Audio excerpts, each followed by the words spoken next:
Bab 25, Pilihan yang berat. Ray, bisakah kamu menghargai aku sebagai kekasihmu di sini? Salahkah aku kalau tidak suka dengan Bianca? Itu karena dirimu, Ray. Kamu terlalu memuja dia sampai melupakan aku ini kekasihmu. Ingat, kedua orang tua kita sudah setuju dengan hubungan ini, dan tidak lama lagi kita akan melangsungkan pernikahan. Lagi pula, aku heran kenapa semenjak kehadiran Bianca, kamu menjadi kasar denganku. Meminta penjelasan membuat Vivian merasa tidak adil. Jelas-jelas itu karena dirimu sendiri, Vivian. Kamu yang membuat aku semakin untuk bersikeras agar hubungan ini berakhir. Dan jangan pernah menyalahkan orang lain. Kamu tidak bisa menuntut sikap orang lain untuk baik denganmu jika kamu sendiri tidak bisa menghargai dirimu.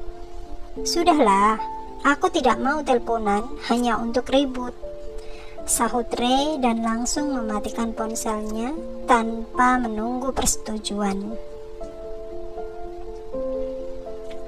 Membuat Vivian begitu kesal di saat melihat panggilan yang tiba-tiba terputus tanpa menunggu persetujuannya. Dia bahkan geram sampai ingin melampiaskan kekesalannya itu kepada ponselnya. Namun, pikirannya masih waras untuk tidak melemparkan ponselnya meskipun niat itu sudah ada.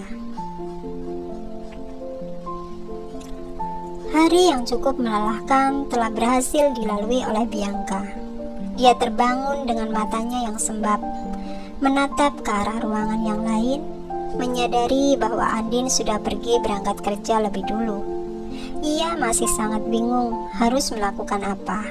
Ditambah tidak ada uang yang banyak yang bisa dia gunakan, sebab dirinya masih belum mendapatkan bayaran atas pekerjaannya sebagai status istri bayaran.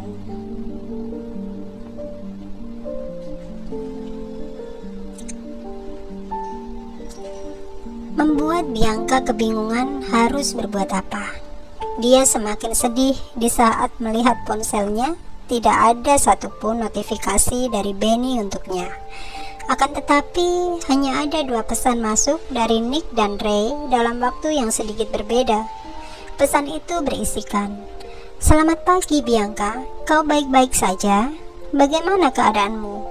Bisakah kita bertemu hari ini? Aku sudah melihat berita yang tersebar. Jika kamu sudah bangun, tolong segera balas. Aku ingin tahu keadaanmu."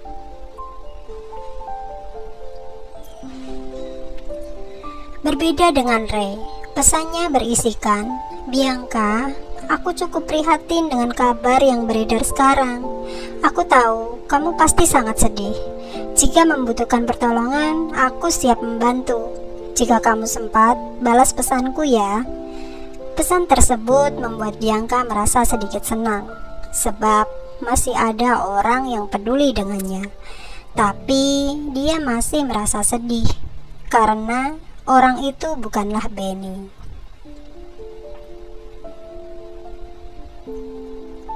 Bianca merasa bingung, apakah dia harus membalas pesan dari Nick ataupun tidak. Namun, pesan dari Ray langsung ia balas, lantaran tidak ingin membuat orang lain menunggu dirinya. Bianca merasa tidak nyaman ketika mengabaikan pesan dari Nick. Bagaimana ya? Apakah aku harus membalas pesan dari Nick? Kalau tidak aku balas, aku tidak enak hati. Walau bagaimanapun, Nick sudah menjadi bagian dari keluarga, dan tentunya dia akan kecewa kalau aku tidak menjawab pesannya. Tapi jika hal ini diketahui oleh Andin, pasti dia akan marah lagi denganku. Gumam Bianca dalam kebingungan. Dengan berat hati, Bianca memilih untuk mengabaikan pesan dari Nick, meskipun ia harus meminta maaf kepada dirinya sendiri. Demi sebuah janji kepada Andin, membuat Bianca tidak ingin terlihat seperti yang orang lain tuduhkan kepada dirinya. Di sisi lain, Nick sedang menunggu balasan dari Bianca sembari ia tertidur. Berkali-kali ia melihat ponselnya, tapi tidak ada satupun pesan yang masuk. Hal itu membuat Nick semakin khawatir, hingga membuatnya menghubungi Bianca. Akan tetapi, justru panggilan masuk juga tidak dijawab. Dengan cepat, Nick bangkit dan memilih untuk menemui langsung, takut jika terjadi sesuatu kepada Bianca. Saat dirinya ingin pergi, ia bertemu dengan Ray di depan pintu. Ray yang saat itu sedang mengambil sepatunya membuatnya heran ketika melihat Nick yang pagi-pagi sudah rapi. "Mau kemana kamu? Tumben sekali bangun pagi," tanya Ray heran. "Mau ke tempat Bianca, soalnya dia nggak balas pesan dariku. Aku jadi khawatir dengannya. Lo tahu kan berita tentang Bianca yang lagi heboh saat ini?" jawab Nick. "Loh, tadi aku yang kirim pesan dibalas kok. Bianca juga bilang kalau dia baik-baik saja. Aneh juga ya, kalau sama kamu dia nggak mau balas. Mungkin Bianca udah capek dengan kabar berita kalian itu.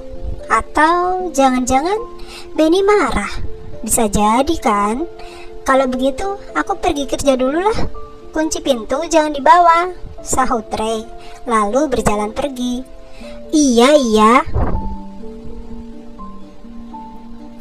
Mendengar pernyataan dari Ray membuat Nick merasa bingung dengan sikap Bianca yang sangat aneh. Tidak biasanya pesan tidak terbalas. Begitupun dengan panggilan masuk. Semakin membuatnya penasaran, hingga membuat Nick memilih bertemu dengan Bianca menggunakan sepeda motor agar bisa cepat sampai. Apa mungkin Bianca yang membalas pesan dari Ray? Aku harus lebih cepat, batin Nick sembari menambah kecepatan motornya. Dengan segera, Nick mendatangi kediaman Andin. Ia tidak perlu bertanya di mana tempat itu berada. Setiba di sana, Nick mencoba memanggil nama Bianca, tetapi tidak ada satupun orang yang menjawab panggilannya. Berusaha untuk tetap yakin bahwa saat itu Bianca berada di tempat itu. "Aku yakin kamu di sini, Bianca. Ini aku, Nick. Bukalah pintunya. Karena aku ingin tahu kenapa kamu tidak menjawab pesan dan panggilanku. Padahal semalam kita masih baik-baik saja kan? Ayolah Bianca, buka pintunya." Walaupun Bianca tetap tidak ingin membuka pintu, namun Nick semakin berusaha untuk kekeh. Hingga akhirnya Bianca merasa kasihan dengan sahabatnya itu dan memilih untuk membukakan pintu. Tapi dengan cepat Bianca meminta pergi ke suatu tempat. Dia sudah bersiap-siap untuk pergi di saat Nick sedang sibuk mengetuk pintu. "Maafkan aku, nanti aku akan menjelaskannya padamu. Ayo, sekarang kita pergi dari sini," ajak Bianca yang begitu terburu-buru. Walaupun merasa heran, tapi Nick hanya bisa mengikuti keinginan dari sahabatnya itu. Dengan cepat, mereka bergegas pergi. Di jalan, membuat Nick tidak tenang. Sebelum ia menemukan jawabannya, sengaja memperlambat motornya, Nick pun bertanya, "Memangnya apa yang sedang terjadi?" "Nanti aku ceritakan, Nick. Sebaiknya kita ke pantai saja yuk." Menjawab dengan anggukan membuat Nick semakin mempercepat kecepatan motornya. Namun, tepat di lampu merah membuat Nick mau tidak mau harus berhenti. Di saat yang bersamaan, seseorang yang kenal dengan mereka pun segera mengambil gambar keduanya dari balik mobil tanpa sepengetahuan dari orangnya. "Ini kabar terbaru hari ini, dan aku tidak menyangka jika mereka masih saja berduaan. Padahal sudah jelas-jelas mereka bersalah. Aku sedang mencari wanita itu, dan aku sudah menutup wajahku agar orang lain tidak melihat. Tapi mereka berdua semakin memperlihatkan keromantisannya, bahkan sampai naik motor berduaan. Sudah sebaiknya kita sebarkan saja foto ini, ucap seorang wanita kepada temannya yang ada di dalam mobil. Kamu benar juga, biar ada bahan untuk bergosip. Kirimkan dulu dong fotonya padaku. Tanpa terduga, foto terbaru pun kembali tersebar di sosial media. Masih belum membuat Nick dan Bianca sadar. Keduanya tiba di sebuah pantai demi bisa menenangkan diri dan membicarakan hal penting. Dari tadi Nick tidak memperhatikan wajah Bianca. Sampai akhirnya Nick menyadari mata sembab yang jelas-jelas membuat Nick sangat yakin jika Bianca baru saja menangis.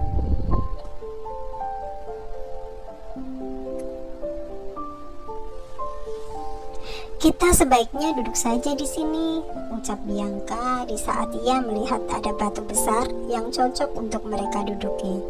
Pandangannya luas jauh ke depan. Melihat pemandangan indah di laut membuat pikirannya sedikit lega. Memangnya kenapa sampai kamu tidak mau menjawab panggilan teleponku tadi, Bianca? Apa kamu baru saja menangis? Katakan dengan jujur, karena aku tidak ingin dibohongi, tanya Nick khawatir sembari menghapus sisa air mata di pipi Bianca.